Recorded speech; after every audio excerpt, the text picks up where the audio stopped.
One of the incredible things that's happened with tropical plants in America is how they have moved across country. Years and years ago, these types of plants were only ever found in the southern regions, down in Florida, Southern California, etc.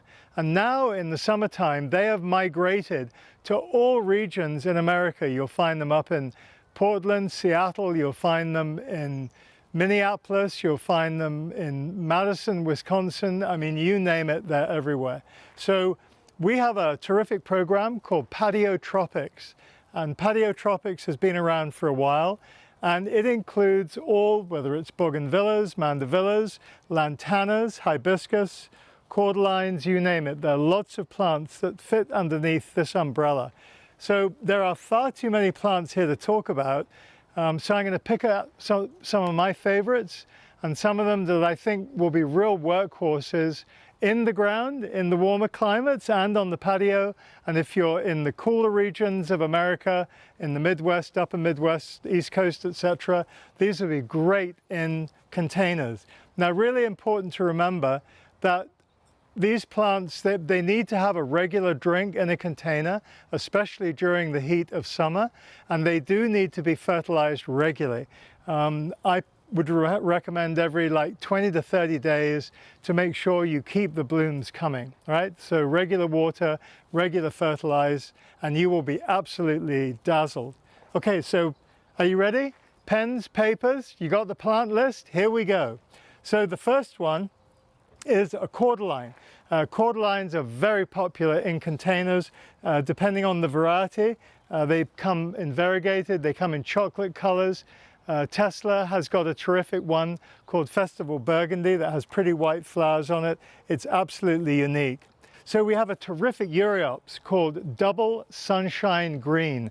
Now what is so unique about this particular Euryalps that we grow is that it has a double flower, and I've not seen another Euryalps that has those. We do them in a bush form and a patio tree form as well. They're like on a 4-foot stake, and then they just get covered with flowers during the warmer months.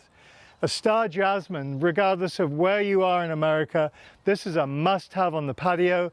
When you're out there in the evening, these small white flowers will just permeate the air all the way around you of jasmine. When you're having a dinner party, family, friends, whatever it might be, everyone's going to say, "What is that gorgeous smell?"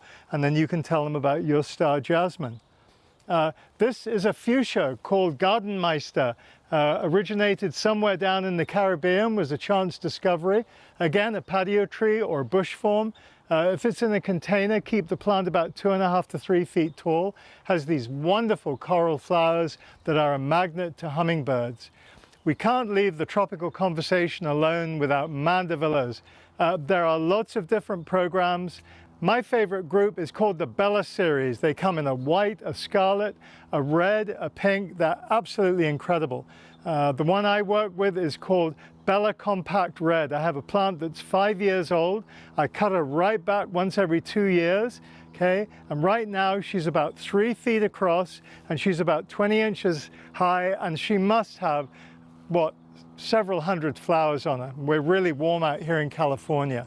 So here is a Bella Red on a tripod. You'll notice that we use bamboo. There's a symbiotic relationship between bamboo and plants. The leaves are greener, the plants are more foliferous, flowers are larger. So that's one of the reasons we use them. And bamboo is sustainable, so it's a great medium to use as well. Bougainvilleas, the more heat you can throw at bougainvilleas, they absolutely love it. Give them the hottest spot in the garden. We have Barbara Karst, this wonderful kind of magenta color. And then we have Thai Imperial Delight, which is a kind of a pinky, softer color. And then the wonderful purple variety is called Elizabeth Agnes, just a blooming machine. So let's move on to some of the hibiscus. We've got 2 groups of hibiscus. We've got one which is called the Hollywood series, which is a newer group on the market. And you can tell these ones because they're all named after sort of Hollywood type names or stars, etc. This particular variety, it's kind of an orange-red, is called First to Arrive, and we're enamored with it. Smaller variety, very high bud count, but this great colored flower with a very large central pistil. One of our own varieties is Hibiscus Sunny Wind. It's part of the Trade Wind series. Beautiful, like 5 to 5 inch across flower, just a pure yellow. It's a real kind of good feeling yellow with a cherry red center. Very, very high bud count.